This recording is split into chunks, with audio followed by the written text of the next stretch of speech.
ఆత్మబంధువులందరికీ ఆత్మపూర్వక నమస్కారాలు. ముఖ్యంగా తెలియజేయనిది మనందరి కర్తవ్యం. ప్రతి ఒక్కరూ ఈ భూమి మీద ఆధ్యాత్మిక శాస్త్రవేత్తతో పాటు ఆర్థికవేత్త కూడా మారాలని, స్పిరిచువల్ సైంటిస్ట్గా మారాలని, మారిన వాళ్ళు సమాజానికి ఉపయోగపడే విధంగా ఫౌండేషన్ ఫర్ జ్ఞానజగత్ స్థాపించాము. అది మీ అందరికీ తెలిసిందే. ముఖ్యంగా నవ్వుతూ స్మైల్ ఫేస్తో కనుక ఏ పని చేసినా చాలా సక్సెస్ ఉంటుంది. ఫౌండేషన్ ఫర్ జ్ఞానజగత్ ఆ స్మైల్ ఫేస్తో, ఆ నవ్వుతో ముందుకు తీసుకువెళ్తుంది. దీనికోసం మనం ఏ ప్రయత్నము చేయలే, అన్నీ తనకు తానుగా సమకూరినాయి. దైవం చెప్తాడు, ఆపద కాలంలో నేను జన్మ తీసుకొని ఈ భూమి మీద అవతరిస్తాను అని చెప్పాడు. దైవం మానవ రూపంలో అవతరించిన ఈ లోకంలో ఆ మానవులం మనమే, ఆ దైవం మనమే. ఆ దైవ శక్తిని పెంపొందించడానికే మనం ఈ గ్రూప్ ఫార్మేషన్ చేశాము. దీంట్లో 50 మంది సబ్స్క్రిప్షన్ అవుతేనే లైవ్ యూట్యూబ్ వస్తుంది. తర్వాత జూమ్కి కూడా ప్లాన్ చేస్తున్నాం.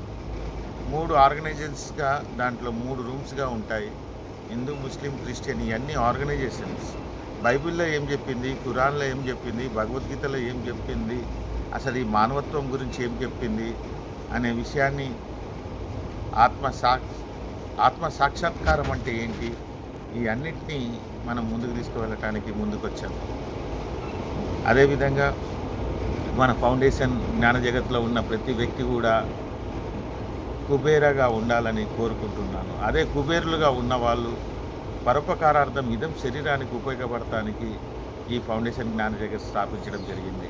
దీంట్లో సభ్యులైన వాళ్ళందరికీ కూడా ఎటువంటి స్థితిలో, ఎటువంటి పరిస్థితుల్లో అయినా సరే వారిని మనం సద్వినీయంగా వసుదైక కుటుంబంగా తీర్చిదిద్ది ఆ సమస్య నుంచి సింపుల్ టెక్నిక్తో ఫౌండేషన్ జ్ఞానజగత్ తీర్చడానికి సభ్యులందరూ కలిసి ముందుకు తీసుకువెళ్ళటానికి ఇది చాలా ఉపయోగకరంగా ఉంటుంది.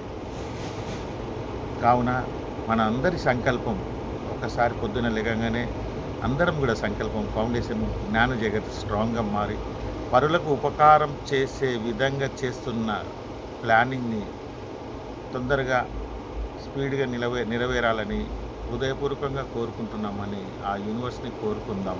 Thank you very much.